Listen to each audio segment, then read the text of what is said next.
आज हम दिगंबर जैन धर्म के सबसे प्राचीन मंत्र, शाश्वत मंत्र णमोकार मंत्र के बारे में चर्चा करते हैं। णमोकार मंत्र की महिमा अपरंपार है। जिनेवा में 1997 में एक कॉन्फ्रेंस हुई थी जिसमें इस महामंत्र को विश्व शांति मंत्र की उपाधि दी गई थी। और इस मंत्र का जब भी हम जाप करते हैं, ध्यान करते हैं, स्तुति करते हैं तो हमारी असंख्यात गुणी कर्मों की निर्जरा होती है। हजारों वर्ष पूर्व षटखंडागम ग्रंथ, सिद्धांत ग्रंथ, धवला ग्रंथ में आचार्य श्रीधर सेन स्वामी और पुरुषोत्तम भूतबली महाराज के द्वारा जो ग्रंथ की रचना हुई है, इस ग्रंथ रचना में लिपिबद्ध णमोकार मंत्र है मंगलाचरण में। इसलिए इस मंत्र की महिमा परंपार है। इसके हजारों ऐसे उदाहरण सुनने में आते हैं, देखने में आते हैं, तो लगता है कि यह बहुत पावरफुल ऊर्जावान मंत्र है। और मंत्र की शुद्ध भावना शब्द है। इससे शब्द की ऊर्जा शक्ति और भावना शक्ति परस्पर गुणित होकर कार्य करती है। शब्द किंबा ध्वनि को अनुप्रस्थ एवं अनुदैर्घ्य तरंग विद्युत की प्रतिरोध गामिनी तरंगों के साथ जब एक रूप हो जाती है तो मंत्र जागृत और सिद्ध हो जाता है। मंत्र को सतत जपने से यही स्थिति आती है। मंत्र का जप पहले साधक के मन व व्यवहार को निर्मल करता है। निर्मल तन और मन वाले व्यक्ति की तरंगे सबल, दीर्घ और इच्छित दिशा में गमन करने लगती है। इसलिए उसका मंत्र भी सिद्धि कर देता है। और इस मंत्र की विभिन्न बातें हैं। ऐसे पुराण ग्रंथों में उदाहरण मिलते हैं कि पद्म, जो कि सुग्रीव के नाम से जो जब वह बैल के रूप में था और णमोकार मंत्र सुनाया था। अंजन चोर का भी उदाहरण आपने सभी ने सुना ही है। और ऐसे बहुत सारे दृष्टांत आगम ग्रंथों में आते हैं और आगम ग्रंथों में इसकी महिमा का वर्णन किया गया है। मंत्र यह राजा की तरह होते हैं। मंत्र बहुत शक्तिशाली होते हैं। जिस प्रकार से छोटी सी एक पेन ड्राइव होती है, कार्ड होता है, उसमें बहुत सारा डाटा आ जाता है, ऐसे बीजाक्षर होते हैं। शांति धारा के माध्यम से आप इन मंत्रों का प्रयोग करते हैं, बीजाक्षरों का, और इसमें बहुत पावरफुल रिद्धि सिद्धि होती हैं। इसलिए इन मंत्रों को हम जब तक इनकी शक्तियों को नहीं पहचानेंगे, इनका वह कार्य नहीं हो पाता है। इसलिए इन मंत्रों की शक्तियों को हम अनुभूत करें, प्रतिदिन हम इसका जाप करें। ऐसा वर्णन आता है 8,08,08,808 बार जो इस मंत्र का जाप करता है उसे शाश्वत पद की प्राप्ति होती है। इसलिए इस मंत्र का हम जाप भी करें और इसके साथ साथ इस पर सच्ची आस्था और श्रद्धा रखें। इससे विभिन्न विघ्न दूर हो जाते हैं। इसलिए इस मंत्र में बहुत शक्तियाँ विद्यमान हैं। और एक बार पौधे पर प्रयोग किया गया। एक पौधे पर सामान्य जल डाला गया और एक पौधे में णमोकार मंत्र पढ़कर जल डाला गया तो णमोकार मंत्र वाला पौधा अति शीघ्र बढ़ने लगा। इसलिए इस मंत्र की महिमा अपरंपार है। और इस मंत्र का जाप जो भी करता है उस के जीवन में परिवर्तन आता है। मंत्र का बहुत अच्छा रूप है। आचार्य श्री विद्यासागर जी महाराज ने भी इसकी स्तुति की है। हे शांत संत अरहंत अनंत ज्ञाता, हे शुद्ध बुद्ध शिव शुद्ध अबद्ध धाता, आचार्य वर उवाजाए सुसाधु सिंधु, मैं वार वार तुम पाद पयोज बंधु, है मूल मंत्र नवकार सुखी बनाता, जो भी पढ़े विनय से अघ को मिटाता। है आद मंगल यही सब मंगलों में, ध्यायो ध्याओ इसे न भटको जग जंगलों में। पाप विनाशक एवं सर्व सुखदायक मंत्र। आगम में कहा गया है कि णमोकार मंत्र के एक अक्षर का भी भाव सहित स्मरण करने से 7 सागर तक भोगे जाने वाला पाप नष्ट हो जाता है। एक पद का भाव सहित स्मरण करने से 50 सागर तक भोगे जाने वाले पाप का नाश होता है और समग्र मंत्र का भक्ति भाव से विधि पूर्वक स्मरण करने से 500 सागर तक भोगे जाने वाले पाप का नाश हो जाता है। इस मंत्र के जाप से परिणाम इतने निर्मल हो जाते हैं कि भवांतर के संचित पाप नष्ट हो जाते हैं और वह इतना प्रबल पुण्याश्रव करता है जिससे परंपरा से निर्वाण अर्थात मोक्ष की प्राप्ति होती है। सिद्ध सेनाचार्य ने विस्तार से नमस्कार महात्म में मंत्र की महिमा का वर्णन किया। इसकी आराधना से सभी बाधाएं दूर हो जाती है, भय कष्ट आदि दूर हो जाते हैं और समृद्धि में वृद्धि होती है, सभी प्रकार के कल्याण प्राप्त होते हैं। णमोकार मंत्र धर्मनिरपेक्ष मंत्र है। णमोकार महामंत्र के 5 पदों में विश्व की समस्त आराध्य एवं भव्य आत्माओं को नमन एवं सविधि बंधन किया गया है। इस महामंत्र में किसी व्यक्ति विशेष, देव विशेष, आराध्य भगवान विशेष या ईश्वर विशेष को वंदन न कर विशिष्ट गुणों के धारी चराचर के समस्त बंधन योग महान आराध्यों को नमन किया गया है। इस महामंत्र में किसी धर्म, जाति, संप्रदाय या समूह की गंध नहीं आती। यह एक धर्मनिरपेक्ष मंत्र है। इसे उच्चारण करने का अधिकार सभी को है। यह विश्व शांति के लिए महान मंत्र है। यह स्वयं प्रकाशी महामंत्र नवकार जीवन के अंधकार को दूर भगा देता है।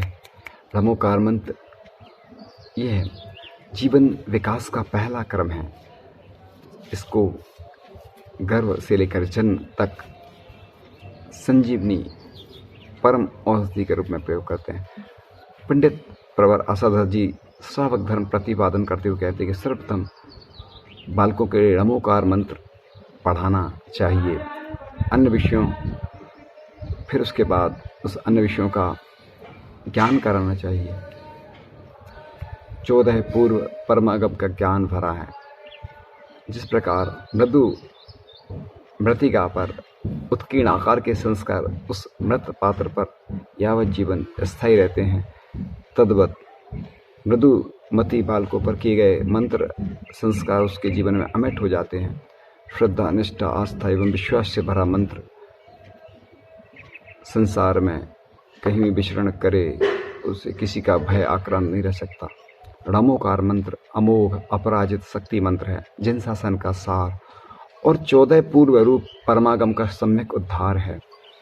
वर्ण और पदों में मंत्र शक्ति एवं मंत्रातिशय प्रकट होना प्रयुक्ता उसके भाव, क्षेत्र एवं काल पर निर्भर है। णमोकार मंत्र कर्मनाशक तो है ही, साथ ही आत्मशक्ति वर्धक। यह अद्भुत मंत्र अपनी उपस्थिति से कसायों को विश्रांति देता है। संकट मोचक यह महामंत्र मंगल भावना की वृद्धि करता है। जैनागम इसकी महिमा एवं प्रभाव से भरा पड़ा है। जीवनभर णमोकार मंत्र के माध्यम से श्रवण कर सुदर्शन यक्षुआ, जलते दहकते नाग नागिन, पार्श्व कुमार द्वारा दिए गए प्रभाव से धरणन पद्मावती हुए थे। कराहता बैल पद्मरुचि सेठ राम के जीव द्वारा मंत्र शक्ति के अचिंत प्रभाव से वृषध्वज नामक राजपुत्र हुआ। सर्वसे दशा श्रेष्ठी धनंजय पुत्र तत्काल निर्वेश हो पुनर्जीवन को प्राप्त हुआ। जिसके पीछे मृत्यु दौड़ रही थी, ऐसा अंजनचूर इस महामंत्र की आराधना से अनेक विद्याओं का अधिभूत हुआ। मृत्यु के जवाड़ों में जकड़ आज चारुदत्त द्वारा प्रदत्त मंत्र को शक्तिपूर्वक सुनता सुनता देव गति को प्राप्त हुआ। ग्रंथों में अनेक उदाहरण भरे पड़े हैं इस मंत्र शक्ति के सम्यक प्रभावों के, जहां इस अपराजित मंत्र की साधना, आराधना, उपासना मंत्र प्रयोक्ता को स्वर्ग जैसी ऊंचाई पर पहुंचा देती है, वहीं इस मंत्र की विराधना जीव को रसतल में भी उतार देती है। शुभम चक्रवर्ती ने णमोकार मंत्र की अभिनय की थी तो वह नरक में गया। और णमोकार मंत्र का जाप तो करें लेकिन इसकी अभिनय नहीं करें, इसे मोबाइल रिंगटोन में नहीं डालें, अन्य ऐसे कलश आदि पर या अन्य हाथ में भी उसको लिखवाना, ऐसी सामग्री उपयोग करना, यह अभिनय होता है। इसकी सिर्फ जाप करें, अच्छे से श्रद्धा आस्था से इसका प्रयोग करें तो यह फलदायी होता है। मंत्र वही है जिसके पाठ मात्र से कार्य सिद्ध हों। यह सचमुच ही मन की निष्कपटता और सरलता, श्रद्धा और समर्पण न केवल शरीरगत व्याधि संकट को नष्ट करती है, अपितु आत्मा को भी शुद्ध और परिष्कृत करती है। जिसकी आत्मा मंत्र स्नान से परिशुद्ध हो जाती है, उसी सुसंस्कृत स्नान आत्मा में भी धर्म और रिद्धियां सिद्धियां ठहर पाती हैं। और अक्षर यानी वर्ण समूह से मंत्र बनता है। प्रत्येक अक्षर बीज युक्त होता है। इस दृष्टि से अक्षर रहित मंत्र का कोई अस्तित्व नहीं हो सकता। इसलिए माला फेरते समय भी हमें यह ध्यान रखना है कि धीरे धीरे मंत्र का उच्चारण करें। कोई मंत्र खंडित नहीं होना चाहिए। इसकी 3 विधि धवला ग्रंथ में दी हुई है। एक पूर्वानुपूर्वी होती है, एक पश्चातानुपूर्वी होती है। ड़मो रिहंताड़म से ड़मो लोई सब सवड़म तक भी पढ़ सकते हैं। ड़मो लोई सब सवड़म तक से ड़मो रिहंताड़म तक पढ़ सकते हैं। और एक यत्र तत्र यानी बीच बीच में कहीं से भी पढ़ सकते हैं। 3 विधि इस ग्रंथ में दी हुई हैं। मंत्र कैसे पढ़ें? तो इस महामंत्र में 5 पद हैं जिनमें 35 अक्षर हैं। यह महामंत्र ड़मोकार, नमस्कार, नवकार इत्यादि नामों से भी जाना जाता है। यह महामंत्र अपराजित, अपरिमित, शक्तिशाली एवं स्वर्ग अपवर्ग सुख प्रदाता है। इसके एक बार उच्चारण में 3 उच्छ्वास लगते हैं। प्रथम उच्छ्वास लेते समय ड़मो अरिहंताड़म, उच्छ्वास छोड़ते समय ड़मो सिद्धाड़म, द्वितीय उच्छ्वास लेते समय ड़मो आयरियाड़म, छोड़ते समय ड़मो वज्जायाड़म, एवं तृतीय उच्छ्वास लेते समय ड़मो लोए और उच्छ्वास छोड़ते समय सब सावोढ़म बोलना चाहिए। तो जैसा जब वैसा फल होता है। ड़मोकार मंत्र की आराधना 4 प्रकार से की जाती है। बैखुरी, उपांशु, मानस और सूक्ष्म। बैखुरी में मंत्र बिखर जाता है। इसका जप जोर जोर से बोलकर पाठ रूप में किया जाता है। मंत्र केवल 25% अंदर रहता है। 75% मंत्राक्षर बिखर जाते हैं। उपयुक्त स्थिरता भी स्थूल रूप से हो जाती है। अस्तु इस जप का फल जपकर्ता को केवल 25% ही मिलता है। दूसरा जप उपांशु जप कहलाता है। इसमें आराधक के ओष्ठ तालु हिलते हैं। ध्वनि भी मंद मंद सुनाई पड़ती है। इस जप में मंत्राक्षर 50% बाहर निकल जाते हैं। अस्तु फल भी 50% ही मिलता है। तृतीय जप का भेद है मानस। इस मंत्रोपासन में साधक मंत्र को श्वास पर जपता है। चित्त परिणति स्थूल से सूक्ष्म की ओर होती है, परंतु पूर्ण सूक्ष्मता को प्राप्त नहीं हो पाती। इस जपाराधना से उपासक को 75% फल मिलता है। अंतिम जप है सूक्ष्म, जिसमें साधक सब ओर से अपनी चित्त प्रवृत्ति को एकाग्र कर पंच परमेष्टि वाचक मंत्रों का जैसे जैसे मन में ध्यान करता है, वैसे वैसे वह उनकी गुणात्मकता के साथ साक्षात्कार करने लगता है। अस्तु वह 100% फल सहज योग साधना, मंत्र साधना द्वारा प्राप्त कर लेता है। ये चारों एक दूसरे से क्रमशः अधिक महत्वपूर्ण रखते हैं। इन चारों में क्रमशः अधिक निर्जरा होती है। इस मंत्र का पूर्ण एकाग्रता से 108 बार जाप करने से 1% का फल सहज साधक को मिल जाता है। प्रायश्चित ग्रंथों में भी आचार्यों ने स्वयं आचार्यों को एवं शिष्य समुदाय को इसी पंच नमस्कार मंत्र के द्वारा प्रायश्चित संबंधी उपवासों का प्रायश्चित देना उल्लिखित किया है। सचमुच ही आत्मशुद्धि का इस अपराजित मंत्र से श्रेष्ठ कोई मंत्र नहीं है। किसी ने लिखा है कि नमस्कार समम मंत्रम वीतराग समम प्रभम सम्मेदाचल समम यात्रा न भूतो न भविष्यति। ऐसा कोई भी अक्षर नहीं है जिसमें शक्ति नहीं है। शब्द शक्ति अपरिमित है। शब्द शक्ति के साधक की आध्यात्मिक शक्ति एवं शब्द का वाच्य पदार्थ से मिलकर विशिष्ट प्रभाव उत्पन्न करते। औसत सेवन के समान मंत्र जाप में भी सावधानी अनिवार्य होती है। आचार्य पूज्यपाद स्वामी ने भी लिखा है, विद्या भेषज मंत्र तो ही हवनई। विद्याएं भी काम करती हैं, भेषज यानी औषधि भी काम करती है और मंत्र भी काम करते हैं। तो ये माने जल के द्वारा भी चिकित्सा होती है। इसीलिए मंत्रों का प्रभाव आचार्य पूज्यपाद स्वामी ने भी शांति भक्ति में लिखा है। तो औषध के निर्माण विधि अनुपाति सेवन त्रुटि से हानि होती है। उसी तरह मंत्र के संबंध में भी हानि जानना चाहिए। अनेक मंत्र देवताधिष्ठित होते हैं जो साधक प्रयोक्ता को पागल तक कर देते, परंतु नमोकार मंत्र के लौकिक देवता सेवक हैं अथवा उनके आराधक मानव देवों से भी पूजित होते हैं। तीर्थंकरों के पंच कल्याणक इसी का उदाहरण है। अनादि द्वादशांग जिनवाणी का अंग होने से नमोकार मंत्र अनादि मूल मंत्र कहा गया है और 6 खंडागम के प्रथम भाग जीव 98 में आचार्य पुष्पवंत ने ग्रंथ की रचना के प्रारंभ में इसी मंत्र द्वारा मंगलाचरण किया।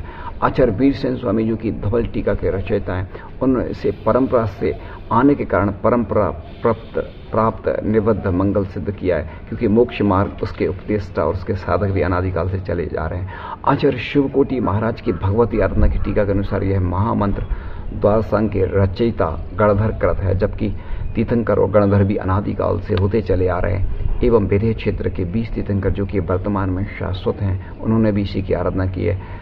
और आकृष्टि सुर संपदाम विदधते मुक्त श्रियो वश्यता उच्चाटम विवदाम चतुर्गति भुवाम विद्येशमात मैनसाम। यह देवों की विभूति भोग संपत्ति को अपनी ओर आकृष्ट करता है, मुक्ति लक्ष्मी को अपने वश में करता है, देव मनुष्य नार की ओर त्रिंच रूप चक्र को नष्ट करता है, चमत्कार प्रिय जनता मार्ग भ्रष्ट ना हो और जन सब पर से उसका विश्वास न हटे तथा अपना हित कर सके। इस कारण जैनाचार्य ने विद्यानुवाद पूर्व में मंत्रों के उल्लेख में किए हैं। इन सब से बचने के लिए यह बहुत सर्वश्रेष्ठ मंत्र है। मनोवैज्ञानिक दृष्टि से विचारणीय प्रश्न है कि लमोकार मंत्र का मन पर क्या प्रभाव पड़ता है, आत्मिक शक्ति का विकास किस प्रकार होता है, जिससे इस मंत्र की समस्त कार्यों में सिद्धि देने वाला कहा गया। मनोविज्ञान मानता है कि मानव की दृश्य क्रियाएं उनके चेतन मन में और अदृश्य क्रियाएं अचेतन मन में होती हैं। मन की इन दोनों क्रियाओं को मनोवृत्ति कहा जाता है। यूँ तो साधारणतया मनोवृत्ति शब्द चेतन मन की क्रिया के बोध के लिए प्रयुक्त होता है। प्रत्येक मनोवृत्ति के 3 पहलू हैं, ज्ञानात्मक, वेदनात्मक और क्रियात्मक। मनोवृत्ति में तीनों पहलू एक दूसरे से अलग अलग नहीं किए जा सकते हैं। मनुष्य को जो कुछ ज्ञान होता है उसके साथ वेदना और क्रियात्मक भाव की अनुभूति होती है। अनात्मक मनोवृत्ति संवेदन, प्रत्यक्षीकरण, स्मरण, कल्पना और विचार, ये 5 भेद हैं। संवेदनात्मक के संवेद, उमंग, स्थायी भाव और भावना ग्रंथि, ये 4 भेद एवं क्रियात्मक मनोवृत्ति के सहज क्रिया, मूल वृत्ति, आदत, इच्छित क्रिया। लमोकानंद के स्मरण से ज्ञानात्मक मनोवृत्ति उत्तेजित होती है और ज्ञानवाही नाड़ियों और मानव मस्तिष्क के ज्ञान केंद्र मानव के विकास में क्रियावाही नाड़ियों और मस्तिष्क पर विशेष इसका प्रभाव पड़ता है। 9 बार नमोकार मंत्र का जाप मन, वचन, काय और कृतकायत और अनुमोदन रूप 9 प्रकारों से किए गए परिमार्जन का प्रतीक है।